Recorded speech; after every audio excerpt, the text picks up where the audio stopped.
পাওয়া গিয়েছিল যে যে কোনো একটা দুর্ঘটনাস্থলে যাওয়ার পর দুজন মদ্যপ ব্যক্তি পুলিশের উপর আক্রমণ করেছে। তো এই ঘটনাটা নিয়ে স্যার কি বলবেন?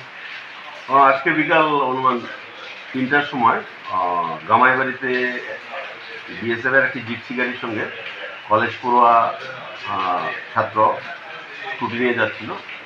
এর মধ্যে ছোটো একটি মাইনর একটি অ্যাক্সিডেন্ট হয়। তো যথারীতি আমাদের থানা থেকে এসআই মনোজিৎ দেববর্মা ছুটে যায় ব্যাপারটা দেখার জন্য।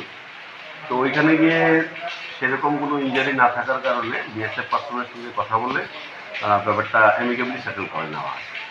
ওই সময় দুইজন স্কুটি চালিয়ে যাচ্ছিল, একজন হচ্ছে পার্থসারথী দেববর্মা এবং অন্যজন হচ্ছে কমলেশ দেববর্মা।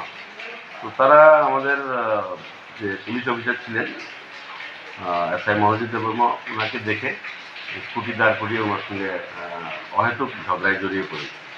তো মনোজিৎ দেববর্মা প্রথমে ওনাদেরকে বলেছিল যে ভাই তোমরা এখান থেকে চলে যাও, কিন্তু তারপরেও তারা সেখান থেকে যায়নি, বরং তারা আন্ডার ইনফ্লুয়েন্স অফ পুলিশ তারা স্কুটি চালিয়ে যাচ্ছিল।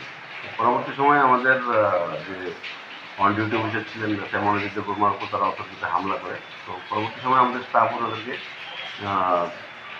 আটক করে থানায় নিয়ে আসে। পরবর্তী সময় এসআই মনোজিৎ দেববর্মা সরকারি কর্তৃপক্ষ কাজে বাধা দেওয়ার জন্য একটি সুমোটো কমপ্লিট করে। এই সুমোটো কমপ্লিটের পরিপ্রেক্ষিতে আমরা বিএনএস 2023 ধারা মতো তাদের বিরুদ্ধে আমরা আইনানুগ এফআইআর রেজিস্ট্রেশন করি। Subscribe to Tripura Info and press the bell icon so that you never miss any latest updates and news on Tripura.